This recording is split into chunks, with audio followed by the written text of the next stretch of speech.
All right, thanks, Kent. Got everybody a 2025 LSU Mardi Gras jersey. We'll be giving those out to the first 1,000 students tomorrow night. Really appreciate our student support this year. They've been getting there early, lining up out front. I think Kelsey and the marketing team have done a great job with some of those giveaways. And these Mardi Gras jerseys are big time, so look forward to seeing those in the stands tomorrow night. Another opportunity against a top 5 team in the country with Tennessee coming to town. The number 1 defense in the country, obviously playing at a really high level.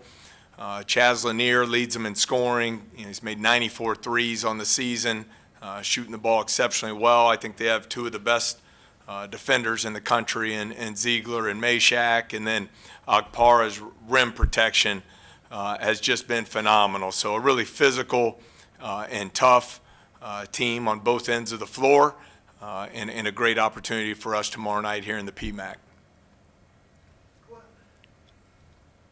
Just how have you seen, I guess, throughout SEC play, Cam kind of handle, being the number 1 guy on every team's scouting report? It looks like he's, doing a lot of this, while being double teamed and being pressured a lot. Just what have you seen, I guess, in terms of his mental side that allows him to be successful while still being the focal point of every scouting report so far? Glenn, I think the biggest area of growth for him has been his movement without the basketball. He's been a guy who's been denied a lot, face guarded at times, trapped in ball screens and dribble handoffs. And I think as his movement without the basketball has continued to improve, he's still been able to get pretty high quality looks. Didn't shoot it as well as he has been on Saturday, but when you look at the 2 previous games, averaged 23 a game in those 2 wins, was really efficient.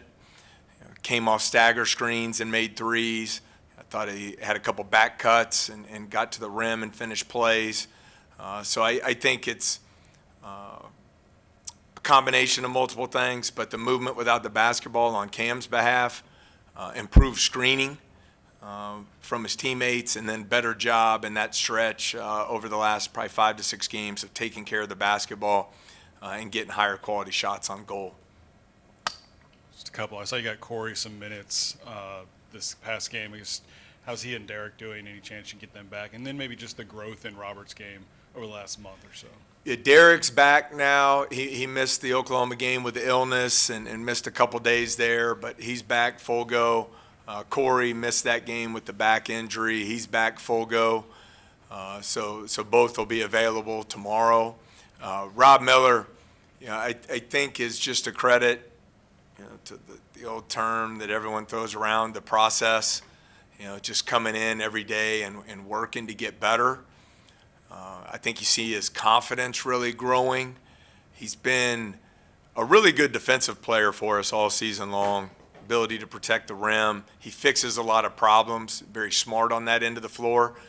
But here in the last couple weeks, you've seen the offensive side really emerge.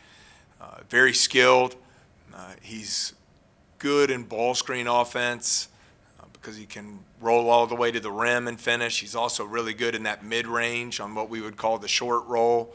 And then even Saturday, you saw him pick and pop and knock down a couple threes, which I think will be the next step in his game. And then even that South Carolina game, I thought on the rolls, when they did come over to guard him and rotate to him, really good passer. So I think it's just a credit to the hard work that he's putting in. He's also gained 22 pounds since he got here, so the strength has really helped him as well. Coach, we've seen the team grow more and more throughout last week and heading into today. And for the rest of the season moving forward, how do you continue to find that spark? Well, I think it's challenging when you're not necessarily getting the results or the outcomes that you would like. So it really tests your character, it tests your resilience and your mindset to come in every day and stay focused on getting better, continuing to work to create value for yourself and your team. I think since we went to that 4-guard lineup, you've seen our offense be a lot more efficient, both from behind the three-point line and then also assist to turnover ratio. That's one of the reasons I think Tennessee's really good. They lead our league in assisted baskets. About 62% of their baskets are assisted on, so that means they're getting high-quality looks. and we've gotten better shots over the last 3 games. Unfortunately, on Saturday, we weren't able to shoot it at the same level from behind the three-point line as we had been, but I thought we were able to create better looks. So, overall, it's just you got to keep coming in and putting in the work.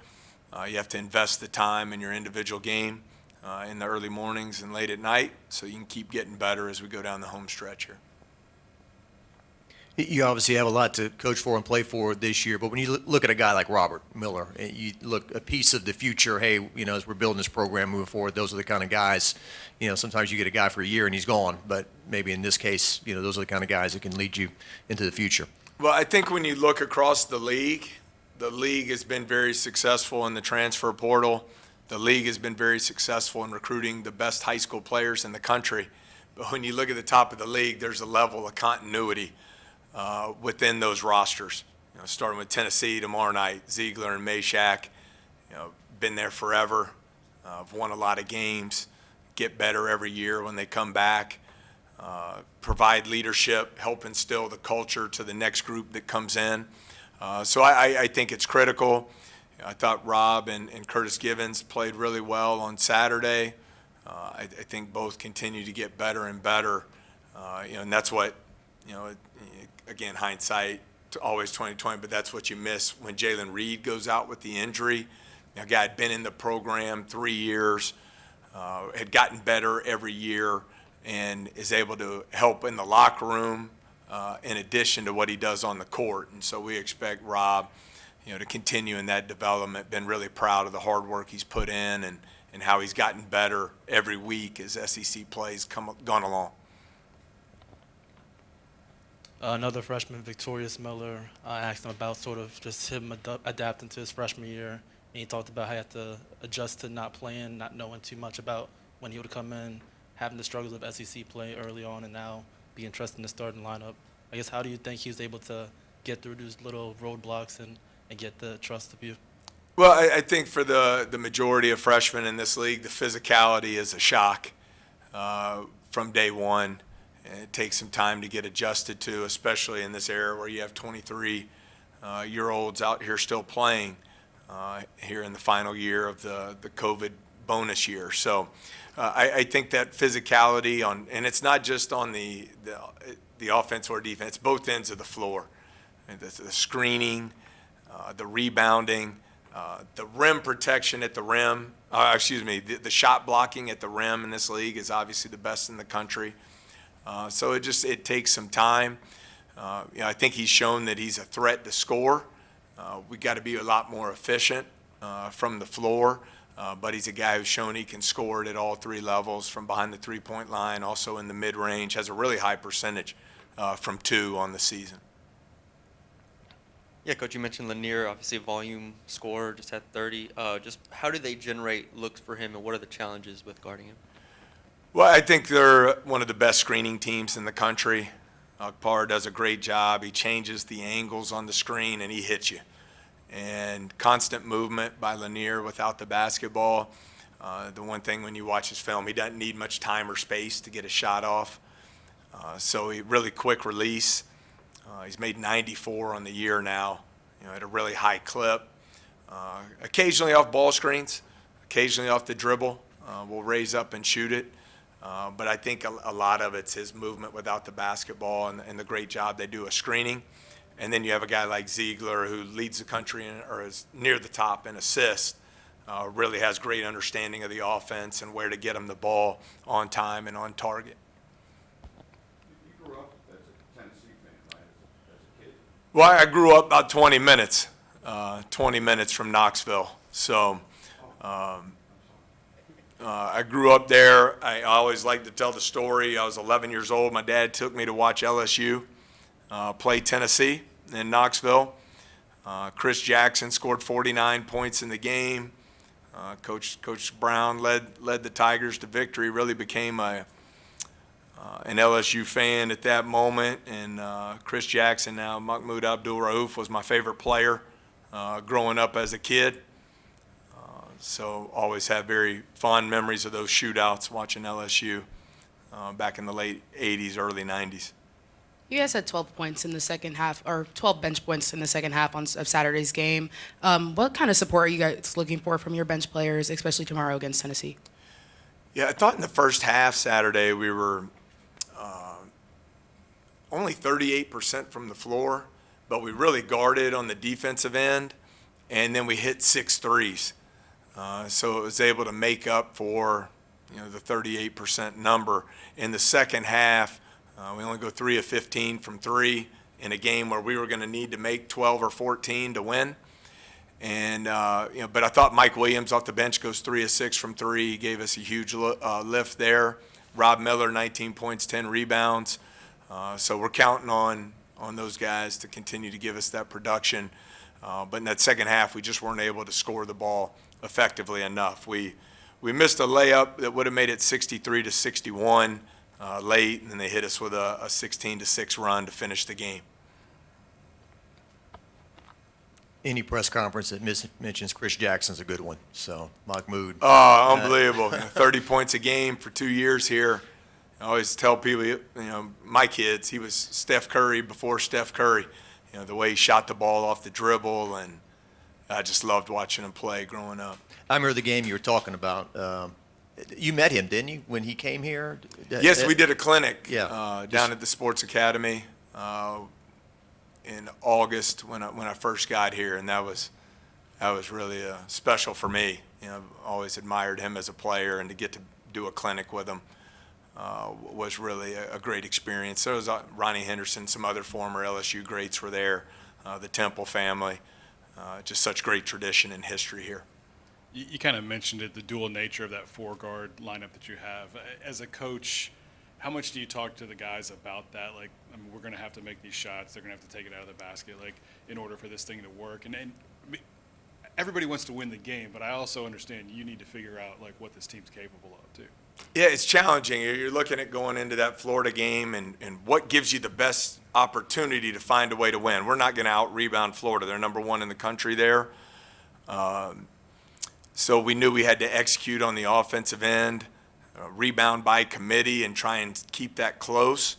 We go 15 assists, 7 turnovers, but at one point in the game we were 12 assists, only 1 turnover when we were leading the game there with 10 minutes to play. We knew we'd have to make a high percentage from 3. The 2 games coming into Florida, we had made 12 a game at 41%.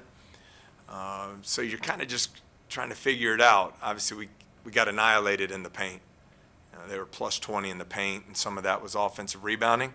Some of that was us not guarding the bounce very well in the second half after I thought really guarding it well in the first. But overall, there's some give and take there. You're just trying to find the best way to win. We played our big lineup some in that game, and we were minus 15 when we did it. We were plus 1 with the 4-guard lineup. So just trying to find the best way to give ourselves a chance to win against these top 5 teams. We've talked a lot about the turnovers and how that has gone down substantially over the last 4 or 5 games, and you've mentioned the 4-guard lineup as a reason why. I'm wondering if there's any additional byproduct to why the turnovers have been a little bit down over the last couple weeks, and what you've seen maybe from your guards in terms of ball protection. Well, I'd have to look at the numbers, but I believe Curtis Givens is maybe 13-2 assist to turnover in that run there of improvement. I think the spacing on the floor has been much better for us with that combination of lineups.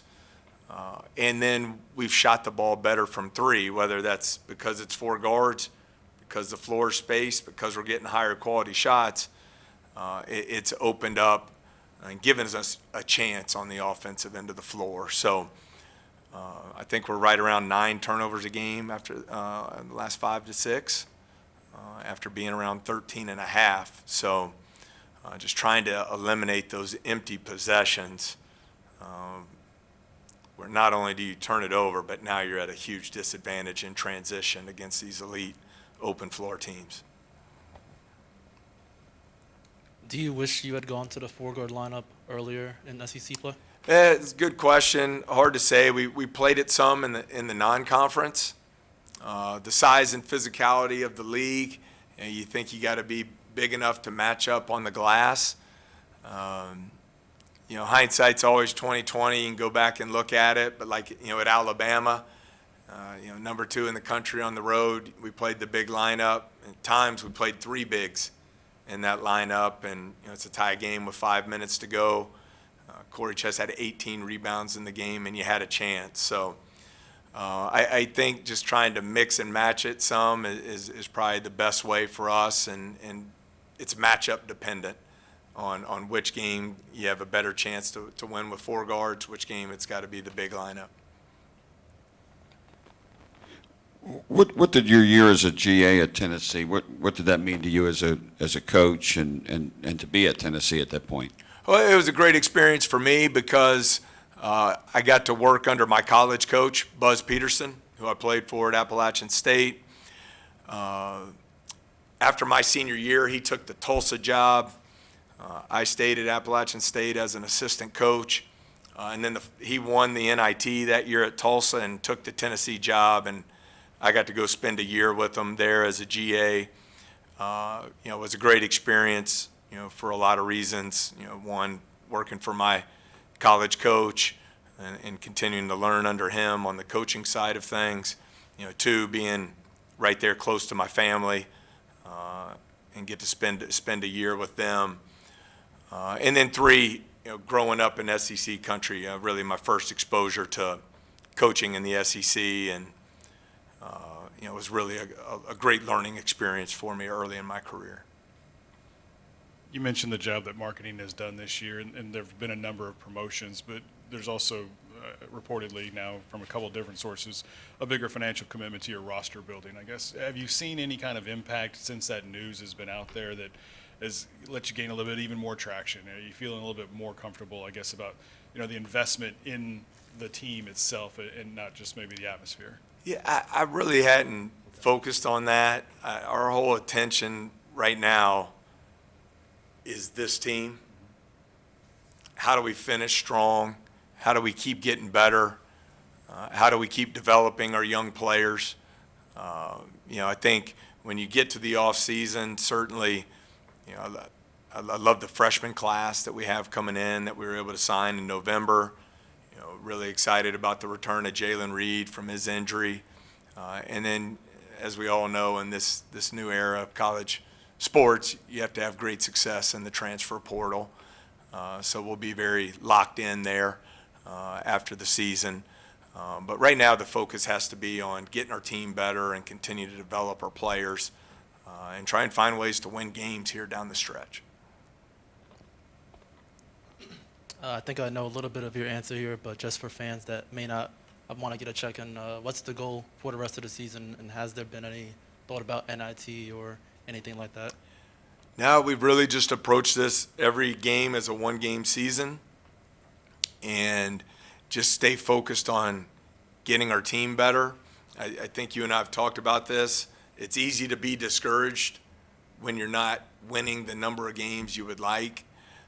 So putting a lot of time, investment into our players to keep them focused on getting better and improving and finding ways, to compete in these games. We continue to show great stretches. How do we make it more sustainable? We're 22-2 run against the number 2 team in the country on Saturday.